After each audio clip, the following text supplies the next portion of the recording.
guys, welcome back to my channel.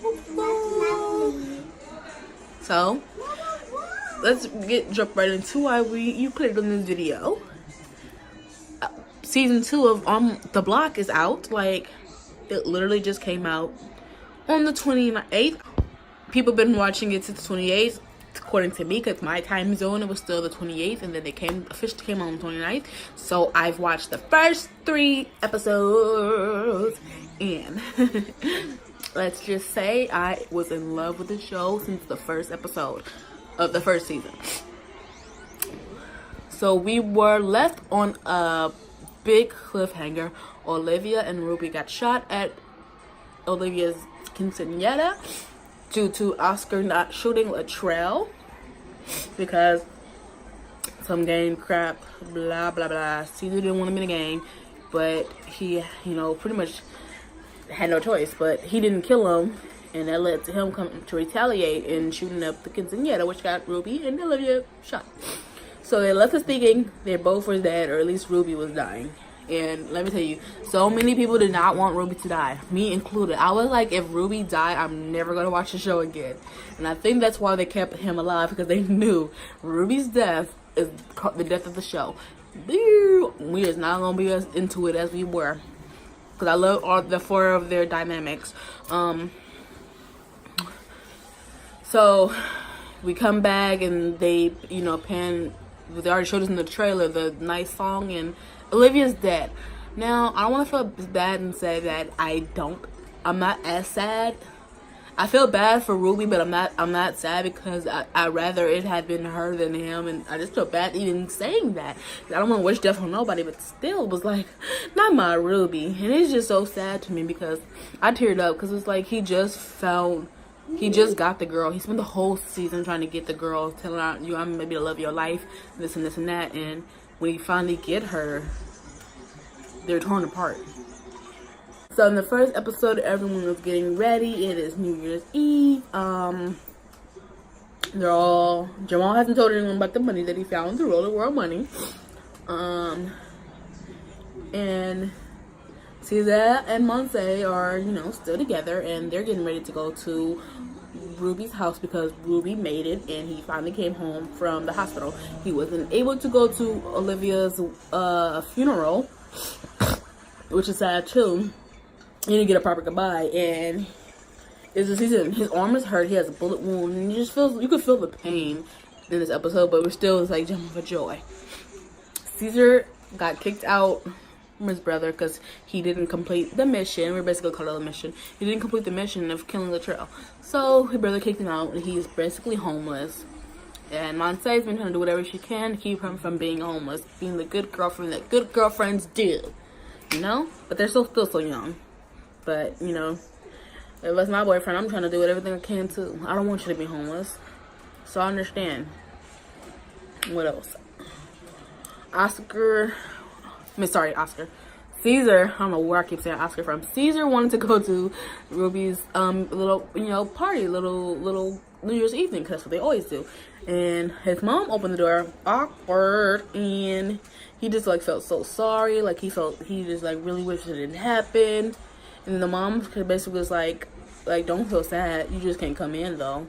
It was basically his fault that happened, but it's would you rather him have been a killer? Would you have known him to be a killer? It was you gotta weigh the of two evils. Would you rather have been a killer and know your son is still gonna get retaliated from his friends of the person he killed, or not been a killer and have to wait that out? Oh, my eye. So Caesar is feeling not completely alone because he still has his friends and he still has Monse. And I also to note, the dad is away still. Monse's dad is away, and because he's I don't know if I think he's a truck driver, so he goes away a lot. They usually go on roads and stuff, so he's been staying with her, but the dad saw him a little bit in the video, so he was like, no, you can't be here, can't even be at the house. He wants to get her out of the city because of that.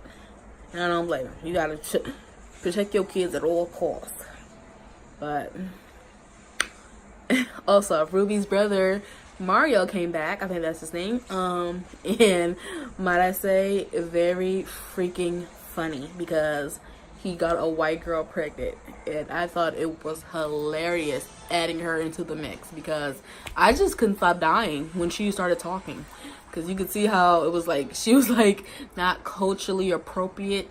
Like she would say things that just because she's like doesn't know, and it's like she doesn't know. So you can't fault her, but you can fault her because it's up to you to get familiar with this. This is the lifestyle. You're pregnant. You're looking like you're ready to pop. So you should have been getting to know it. But she was the stuff she was saying was like fucking hilarious. I just was dying the way they were looking at her, and I hope they show more of her too because she is fucking hilarious.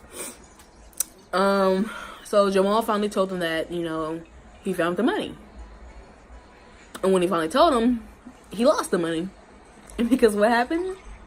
His parents were getting it on in his room, and then his mom donated the bag. Like, she didn't even, check the bag, open the bag to see if anything was important in it. You would think, a parent would, snoop through people's stuff and check to see if there was anything in the bag, but she didn't even check the bag. She just took the bag and donated it. But luckily the money was still inside, so they got to figure out how they're going to split that up and how they're going to get it clean so that there's no paper trail back. So and also Jamal has a garden gnome following him, and from what we know from last season, I forgot the name of the guy who he was actually got clues for where the money was. So I think that's him leaving the little messages like, I see you, I know where you at, boy. So he's getting more paranoid, and he wants to split this money as fast as he can so it cannot be traced back to them. Ruby and Caesar is on good terms as far as what we've seen, because Ruby went outside after New Year's, the thing went off. There were, he was he gets reminded of that. It's like, the military people, when they hear gunshots and they PTSD or something like that, that's how he was pretty much feeling about the whole situation, because he damn near almost died. So of course that's gonna happen. So he went outside to get a little breather, to talk to himself, Then Caesar come behind him, just letting him know how sorry he felt, and he felt it was all his fault, and he wished it was him and not her. And then, they had this big moment where they it was beautiful. So also to note that Ruby and Jasmine is getting closer. He feels like if he's nicer to her, he some of that bad karma that he doesn't want to happen will not happen now that he's cool with her. So everyone thinks it's ridiculous, but he is no. So at first he found her annoying. As we all know, she's been pretty annoying and pretty persistent, and we know she likes her. But eventually he goes to he gets to understand her more because he goes to her house, and we get to see that the condition of her dad, and which is very tragic. He was in Afghanistan, and he's been ever since that way, ever since he came back, which I find really, really, really heartbreaking. So he broke down. They got more closer from that, and they got to talk, and then he looks at her as a real friend now, and not just someone that he wants to talk to just to help him with his karma, which is, I think, is really good too. So also his grandma is now in on helping them clean the money that they found with her money cleaning business, but she at a price, what I'm saying, at a price, of course, $200K, you gonna want a little bit of that money, honey. But yeah, so she's gonna help them out. She knew about it. She was the one with Jamal by Jamal's side from the beginning. Yeah, and also to know that they found the money in episode 2, I believe. They found the money.